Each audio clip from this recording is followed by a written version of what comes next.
this car has taken me 9 years, I believe, to get to this point, which isn't very far.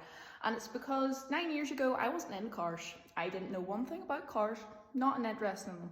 What got me into cars was my first ever car was a Mini One, and the exhaust blew in it and started popping and banging going through the town, and I went, this sounds amazing. And then that's what started the addiction.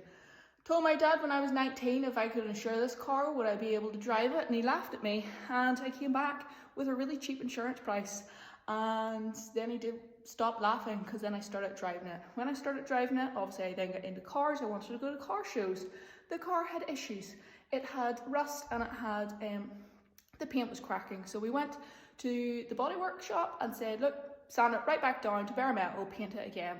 They didn't do that, it cracked again. I got pissed off, drove it in here with 3 months MOT and stripped it.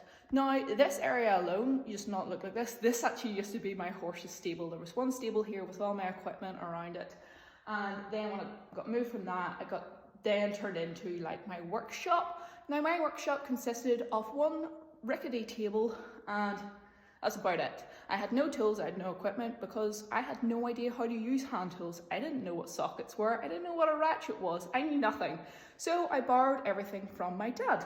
However, my dad's garage was like, let's say your junk drawer in your house, but like on massive scale. It's kind of like a farmer's garage. You couldn't walk through it, there was stuff everywhere. There was parts of cars, there was old cars, there was lorry parts, there was like lawnmowers. So it took me, I'd say roughly 3 years over COVID to completely gut the whole garage out and clean it. When I mean clean it, I mean I was getting up at 6 AM on Sunday morning, sitting on the ground, covered in dirt about this thick, and hand picking through it and organising nuts and bolts to wood screws to washers into different piles. That's how much I was cleaning this place.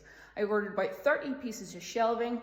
I built the booth, and then the paint department and my car cleaning supplies all got painted or put away, and then the bench where you see me working with all of my equipment. Now, over them 9 years as well, I bought all equipment. I learned how to use said equipment. I went and done welding courses, car cleaning courses, and I just have done a lot of learning. So this is why it's taken me 9 years to get here, because I'm not just working on a car, I'm literally learning how to use basic hand tools, the mechanics of a car, bodywork, welding, fabrication. I had to build the whole workshop with the help of my dad, by the way. I did not do a lot of this, my dad did most of it. But that is why it's taken me this long to get here. But now the workshop is built. Now I have a good bit of knowledge. Now I'm not a professional, I'm still learning, but I have the confidence. This is why I'm now making progress.